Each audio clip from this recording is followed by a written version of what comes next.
ദൈവത്തിൻ്റെ ഏറ്റവും പ്രിയമുള്ളവരെ, അവിടുത്തെ സമാധാനം ഞാൻ ആശംസിക്കുന്നു. ഇന്ന് കർത്താവ് നമുക്ക് നൽകുന്ന ദൂത് യെശയ്യാ 60:20.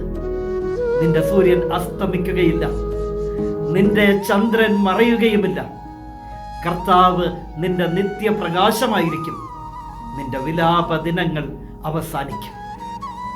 സൂര്യൻ അസ്തമിക്കാതെ, ചന്ദ്രൻ മറയാതെ നിന്റെ പ്രകാശം നിലനിൽക്കാൻ നിന്റെ ദൈവം നിന്റെ ജീവിതത്തിലേക്ക് വരും.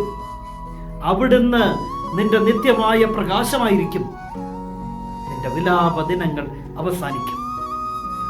കണ്ണുനീര് മാഞ്ഞു പോകുന്ന ഒരു ദിനം ജീവിതത്തിൽ വരും. സങ്കടങ്ങളെല്ലാം മാറിപ്പോകും. സഹനങ്ങളൊക്കെ അവസാനിക്കും. കാരണം ഇനി ചന്ദ്രനേക്കാൾ സൂര്യനേക്കാൾ നിന്റെ ദൈവമായിരിക്കും നിത്യമായ നിന്റെ പ്രകാശം. അവിടുന്ന് നിന്റെ വിലാപങ്ങളെ മായ്ക്കുന്ന ദൈവമാണ്. കരുണാമയനായ ദൈവം നമ്മെ എല്ലാവരെയും സമൃദ്ധിയായി അനുഗ്രഹിക്കട്ടെ.